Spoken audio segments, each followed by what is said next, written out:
Welcome to the second video on business KPIs. In this video, I will cover all the KPIs that you should know if you want to become profitable. If you check the description box below, you will find timestamps so you can quickly and easily browse through all the KPIs that will appear in this video. If you want to know all the KPIs in one go, there's a video covering the entire masterclass with all the sections down in the description too. There's also an ebook version in case you prefer to read and need more examples and explanations. Finally, links to the previous video and the next video are also in the description box below. You may wonder why I made this video. My name is Jim Bauman, and my mission in life is to help you turn your passion into a sustainable source of income, achievement, and fulfillment. The other day, when I was talking with one of my clients who has recently started his own business, I realized that he doesn't really understand KPIs, how to use them, and how you can use them to help grow your business. So for him and other people like him who want to start a business or who are stuck with their business, I created this short series covering all these business KPIs that I think you should know and that will help you grow your business. Without further ado, let's get into today's section. That's all for this section of the video, and we will now move on to the next section, which are the KPIs that you should know to become profitable. I will mention it one more time, but you don't have to know these KPIs to run a business. But knowing these KPIs will help you quickly identify which areas in my business are weak, which areas can I easily improve, and how can I turn an unprofitable business into a profitable one. These are the ones we will go through today. We will use the metrics that we used in the previous section or in the previous video. So if anything seems unclear, be sure to check that. As always, there are timestamps in the description box below, and there's an ebook version and a spreadsheet to help you calculate and understand all of these in more detail, also in the description box down below. We will continue with our service-based business, our barbershop, and later in this section we will also cover an e-commerce shop to illustrate the difference between a service-based business and a product-based business. For our barbershop, the figures we should know before we're able to calculate any of the more advanced KPIs are the first 5 mentioned on this slide. The price of our haircut is $30. We need to know how many customers we have on average in a certain period. As always, we are working on a monthly basis. So in the case of our barbershop, we want to know how many unique customers are we getting in a month, which means if one customer comes twice in a month, we only count him as one customer. So the metrics we need to know before we can calculate any of these are the average revenue that we get each time we sell. In the case of a barbershop, we only sell a haircut, so it's very simple. It's $30 per haircut. We want to know how many customers we have within a month, and we want to know how many new customers are we getting every month, and how many of our old loyal customers are we losing every month. The gross margin is something that you can use to calculate your profits instead of calculating your revenues. By knowing all these figures, as you can see in the presentation, we can then calculate our churn and lifetime value. Churn is a term that is very, very unfamiliar to most people, but it is highly, highly valuable to growing your business. Churn means the percentage of customers that are leaving you or that have left you. In the case of our barbershop, we can see that 100 customers is the average that we had last month. And this month, we lost 10 of those customers, meaning our churn is 10%. We calculate that by dividing the number of customers we lost divided by the total number of customers we started the month with. By knowing this figure, we can calculate many other KPIs, and improving this figure usually improves your business significantly. There are many ways in which you can improve your churn, but we're not going to cover those in this video since we're only trying to cover all the KPIs and how you can use them. But if you're interested in knowing more about churn, be sure to leave a comment down below and I will make a video about that too. The next point I want to illustrate is your lifetime value. A lot of people assume that a customer in our barbershop is only worth $30 because when they come, they will get a haircut and they will pay $30. But that's not exactly the case. As you can see from our figures, a lot of customers are actually coming back more than once. And that helps us calculate our lifetime value. To make it simpler for you to understand, think about Netflix. If every customer that has a subscription with Netflix would only have the subscription for 1 month and get the basic package of $12, in that case, a customer is only worth $12 to Netflix because they only pay one time. But as we all know, most of us have subscriptions for longer times with Netflix. Let's assume that everybody on average has a subscription for 1 year. In that case, we will pay 12 months, so 12 times $12, meaning each customer is worth $144 to Netflix. In the case of our barbershop, the way we can calculate the lifetime value is by taking the average price, which is the $30, and dividing that by the churn, or the percentage of customers that are leaving us on a monthly basis. As you can see, by dividing 30 by 0.1, the lifetime value of a customer is $300. I will mention it one more time. This is not the money that a customer will pay you every time they come, but instead it's the amount of money that the customer will pay you as long as they do business with you. There will be customers who only come once, and on the other hand, there will be customers who will come many more times on average. But on average, from our current figures, we can see that each customer is worth about $300. If we know our gross margin, we can also calculate the lifetime gross profit per customer, which is 300, the lifetime value times the gross margin, which means for each customer that we are able to get, we expect $150 worth of gross profit over the entire lifetime that they are doing business with us.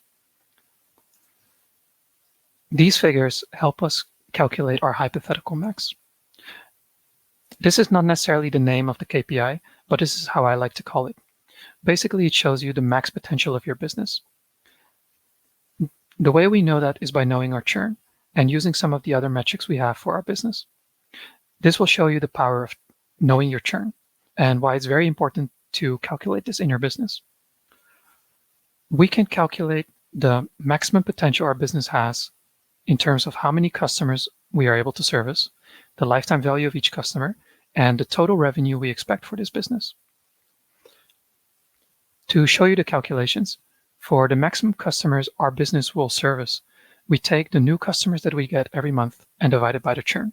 So we are expecting with our barbershop 15 customers every month, 15 new customers every month, divided by the 0.1 churn, leaving us with 150 customers. The lifetime value is what we calculated earlier, and with the revenue, the way we calculate that is taking the average price, which is $30, times the new customers that we get on average every month is 15, which gives us a $450, and dividing that by the 0.1 churn leaves us with $4,500 revenue. What exactly do these figures mean? These figures mean that if we don't change anything in our business, we don't get worse and we don't improve, our business will continue to grow or shrink until we reach these numbers. As you can see with our barbershop, the number of customers we have right now is 100, but our potential is 150. So as long as we continue to do our business as we are doing now, we will continue to grow until we reach 150 people. Once we reach 150 people, we will no longer grow. It's possible that we can get some more customers, but we will lose them at the same speed as that we are getting them. And as a result, we will not grow past 150 customers. The same is true for the lifetime value and for the revenue. So right now, our business is doing $3,000 worth in revenue, and we will continue to grow until $4,500, and we will not exceed that figure. The only way we can increase these figures is if we improve our business somehow. And I will mention that toward the end of this section, how you can improve your business. Now I want to show you a product-based business, and I want to show you a negative example of a business that is actually going to decrease simply by knowing your hypothetical maximum or your potential. The numbers that we should know before we can calculate any of these are the revenue, the number of orders, the number of current customers, the number of new customers, the number of customers lost, and the gross margin. If any of this goes too quickly, then please go back to the start of our barbershop example by using the timestamp down below. I'm assuming now that you understand what these figures mean, and by knowing these figures, we can calculate the average return revenue per user, the average order value, and the churn. I didn't mention average order value and average revenue per user in the service-based business in the barbershop because we made it a very simple business. And the average order value is not so relevant for a service-based business because most of the time, the price for our service is the same for every customer. When we are dealing with products, we usually offer more products than one. So as a result, people might buy a combination of different products. And that's why average order value is much more relevant for an e-commerce or a product-based business than it is for a service-based business. Coming back to our example, you can see that we have a revenue of $5,000. Dividing that by the number of orders of 1,000, we can see that each order on average gives us $5 in revenue. But each user, each customer is worth $10 because on average, each customer is making 2 purchases a month. So the way we calculate this is $5,000 revenue divided by the number of customers in a month equals $10. This quickly shows you that there's a difference between the number of sales we made, the number of orders or purchases, and the number of customers. And both give you different information, and you can use this information in different ways to help grow your business. The churn is something we calculated before by taking the number of customers we lost this month and dividing that by the number of customers that we started with this month. As you can see, our e-commerce business is losing about 16% of its customers every month. By knowing these figures, we can calculate the lifetime value, the gross profit, and the potential of our business. The gross margin for the e-commerce shop is a bit better than the barbershop at 70%. There's one more thing I didn't mention in the previous few slides, which is CLV. CLV means customer lifetime value. And generally speaking, it's exactly the same as lifetime value. It's just a different way of saying it, and most businesses calculate it the same way. In my examples, CLV and lifetime value are exactly the same. You can see at the bottom of the slide that the potential for the e-commerce business is 312 customers total, a lifetime value of $62.50, and a maximum revenue of $3,125 a month. But you know from our results that the business right now is doing better. So what does this mean? It means that we are probably losing many more customers than that we are able to acquire, which is true from our figures. We are only getting 50 new customers every month, and we are losing 80 customers a month. So as a result, our business will continue to shrink. And it shows it with the Hypothetical Max. We will go down from 500 customers to 312, and we will lose revenue from $5,000 to $3,125 a month. So even though you might look at your business right now and think these figures are pretty good, if you don't dig one level deeper and see how many customers you are getting and losing and what their churn rate is, you would not know that your business is actually going down and you're actually in a tough situation. Think about it this way. You might be assuming that you'll continue to earn this amount of money every month, and you start spending money, maybe $4,800, leaving you with a $200 profit.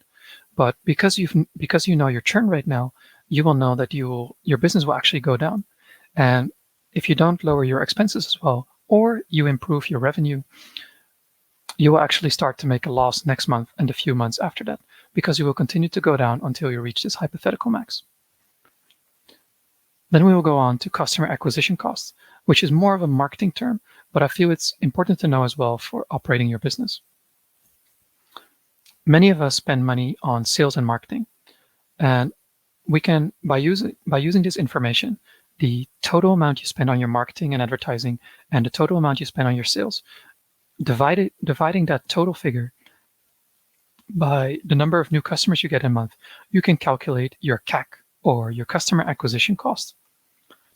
This is especially important for online businesses and product-based businesses that deal with many more customers.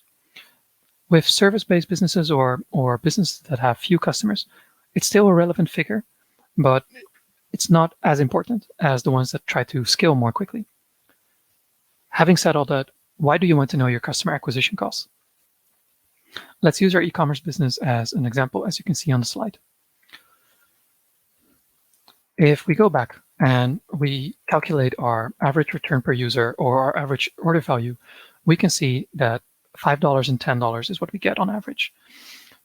So we might assume that by spending this amount of money and seeing that each customer costs us about $35 in marketing and sales costs, that we would be losing money on every order. But because we've calculated our lifetime value and also our lifetime gross profit, we can see that the CAC is still below those two figures. So even though we spend money upfront to get a customer, by keeping this customer long enough, we will be able to make a profitable return. So if these figures stay the same, it's actually worth it to spend this amount of money on Facebook, Google, and on flyers to get more customers. On the other hand, if our customer acquisition cost was, let's say, $50, it might still be below the lifetime value, but it's actually above the lifetime gross profit. In this case, it's usually not worth it to spend this amount of money to get a customer. And you would either have to decrease the cost you spend on your advertising and sales by becoming more efficient, or you have to increase the amount of money that you earn from each customer so that it's still worth it. If, under the assumption that your customer acquisition cost is $50, it seems like you are making a profitable return because you're getting more revenue over time. But you forget that you actually have to spend quite a bit of that money as well to fulfill your service or product to the customer. So as you can see, knowing your customer acquisition costs can help you quickly decide if you need to improve your marketing somehow, or you need to increase the amount of money that you get from each customer. So it's slightly different metrics that you can use compared to the hypothetical max and your churn rate. And the final part of this section is to help you understand and know how you can grow your business. By calculating all these KPIs we calculated so far, you can quickly identify which part of your business is the weakest and which part can give you the biggest return. Most people always think that they should increase the number of new customers that they get. But actually, there are other ways in which you can increase it, as you can see on the slide. If you want to increase your revenue, there are generally 3 ways you can do that. One is the number of new customers, which is what most people try to do. The second is the average revenue per user, which means the amount of money that each user spends in a certain time period. And the final component is the churn rate. By either increasing the new customers or the average revenue you get per customer, or lowering your churn rate, you are able to increase the revenue that your business gets. If you want to focus on increasing your profitability, it's more important to focus on your gross and net margins. As I mentioned in the previous section or the previous video covering the KPIs you should know before starting a business, I mentioned there that gross and net margins can be improved by either reducing your costs or increasing your price. To make more people buy your product when you increase your price, you of course have to increase the value for your business. If you want to know more about that, be sure to leave a comment below and I will make a video about that too. As you can see, you've got different ways in which you can improve either the revenue or the profitability of your business. In the description box below, you will find a calculator that can help you quickly calculate all these measures and can help you see if you should focus more on your churn rate or your ARPU or your number of new customers when trying to increase your revenue. Just keep in mind for now that there are different ways to do it, so you don't have to try and do it the same way everybody else does, which is get more new customers. Thank you for watching my second video of business KPIs, where we covered all the KPIs you should know to become profitable. Now that you know all these KPIs, and you're also able to use the spreadsheet in the description link below, where you can simply input the figures of your own business and everything else will be calculated, you will be able to know not only how to increase your revenue and how to increase your profit, but also which part of your business really needs your attention. If anything of it seemed unclear, be sure to check the previous video, or if you want more advanced metrics and really want to know how to further grow your business, be sure to check the next video. Links to all these videos are down in the description box below. Remember, the ebook and the spreadsheet are also down in the description box below. Everything is free, so go ahead and download and use them the way you feel like it. If you enjoyed the content, be sure to like and subscribe to the video and the channel, which will help me, but also will help other people find this content. And if you know any of your friends who could really benefit from this content, be sure to send the link to them. If anything was unclear, or you want to give feedback, or there's anything missing, be sure to leave a comment below, and I will make sure to either reply, create more content, or create more resources that can help you achieve your goals. My name is Jim, and I hope to see you in the next video.